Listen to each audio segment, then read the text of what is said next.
Sing that shit.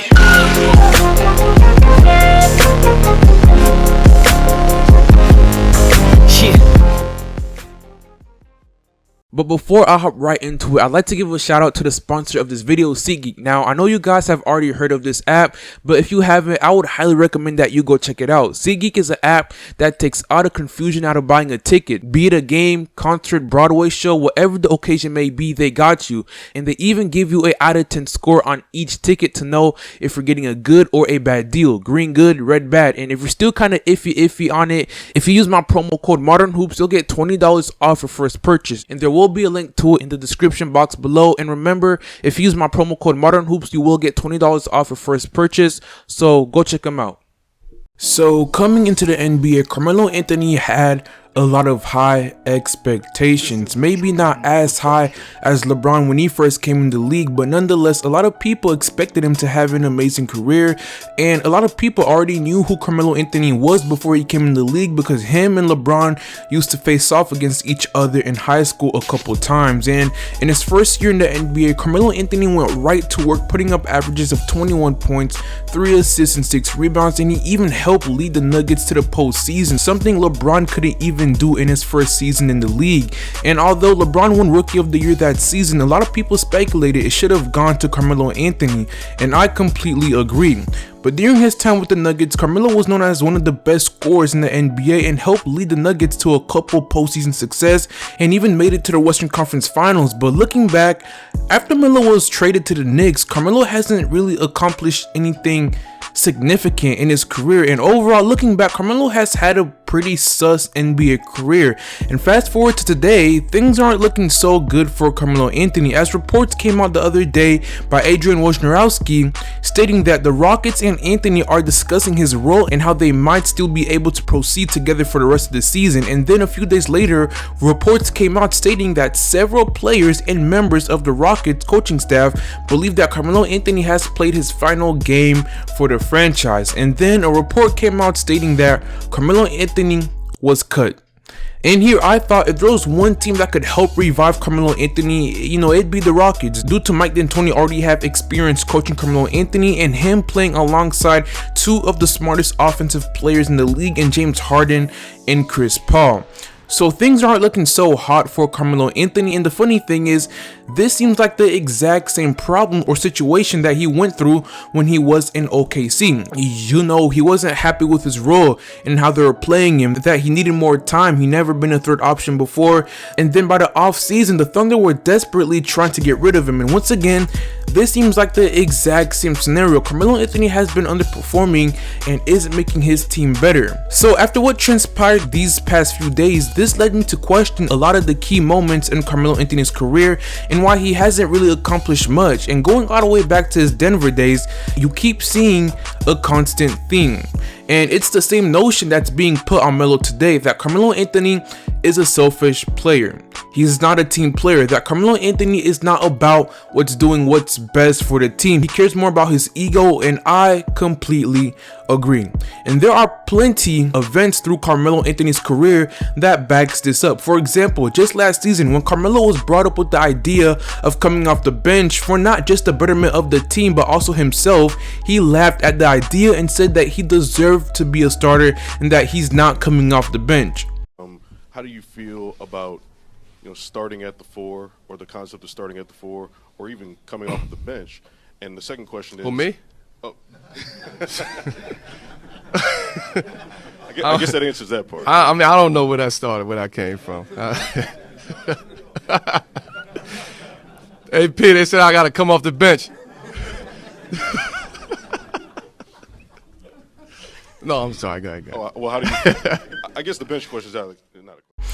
Now, that's not something a team player would say, and at this point in his career and the way he plays, Carmelo Anthony should not be a starter. But instead of doing what's best for the team, he's too caught up in his ego. And even going all the way back to his days with the Nuggets, you see the exact same situation and stigma being put on Melo. And at that time, the Nuggets fired their head coach Jeff Bzdelik in only his second season in the NBA with Melo just after 28 games during the 2004-2005 NBA season. And not too many people were happy about about that move because they felt like it was too soon. But fast forward to 2008, Jeff Bezdelk was doing an interview with the Mile High Muse and was talking about Melo and how Melo was a decent guy but only cared about what's best for Carmelo. But it doesn't only end there with Carmelo in Denver, as George Karl, who was Jeff Bezdelk's replacement after he was fired, spent 5 seasons coaching Carmelo Anthony with the Nuggets, and in 2016 he released an autobiography and referred to Melo as being a conundrum, meaning Carmelo Anthony was a difficult player.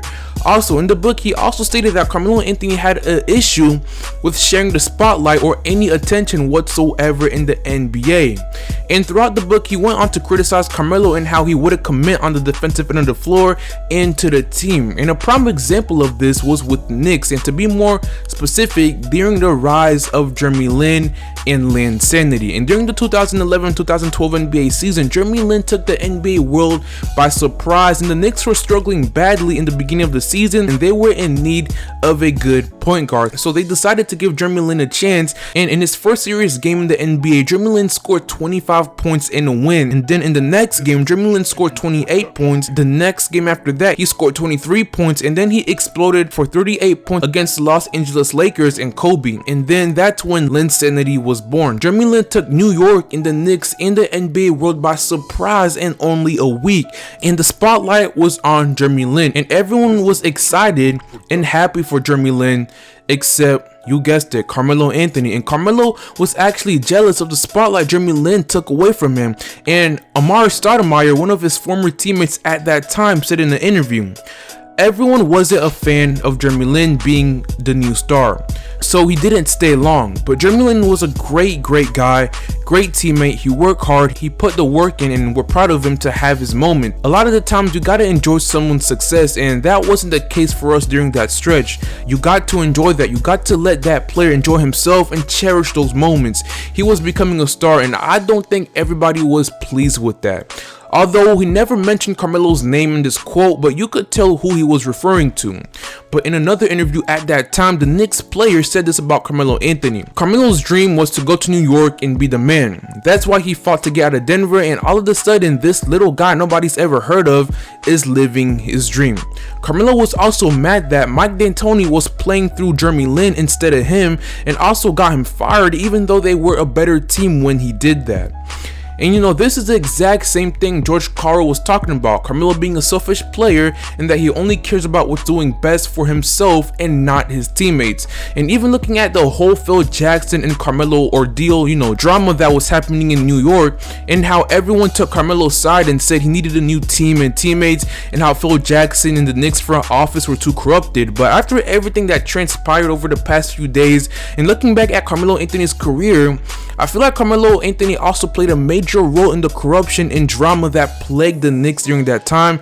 And don't get me wrong, Phil Jackson was still a bad GM and made a lot of dumb decisions, but I feel like Carmelo also played a part in a lot of the things that transpired with the Knicks during that time. And the funny thing is, just like the Thunder and the Rockets, the Knicks were also trying to get rid of Carmelo badly as well. But till today, Carmelo Anthony still hasn't changed. The man still hasn't learned his lesson, especially at his age, and everything that has happened to Carmelo is all because of his own fault. And the funny thing is, his game fits his exact mentality. ISO, stops the offense, passes the ball, gets it right back, and then more ISO, and takes a one dribble highly contested shot. Carmelo Anthony has been given plenty of opportunities to build one of the best careers ever, but his selfishness and not being a team player and only caring about his ego and not being a leader cost him all of that. Throughout NBA history, there's been countless NBA stars who willingly sacrifice their personal achievements for the betterment of the team. For example, the Warriors, D Wade, Chris Bosh, Manu Ginobili, Wilt Chamberlain, the Celtics big three of KG, Paul Pierce, and Ray Allen, and much more. And look how their careers turned out to be. Although Carmelo has made a name for himself doing what he does, but imagine how much better of a career he could have had if he had a different mentality. What if Carmelo wasn't so selfish throughout his career? What if Carmelo didn't only chase the money when he wanted to join the Knicks? But today, instead, we're seeing a Carmelo Anthony struggling, especially with the Rockets, because of his inability to change his mindset and adapt. He still thinks he's this superstar who can average 20 plus points a game, and because of this, Carmelo Anthony could be out of the league sooner than we all think, if not already.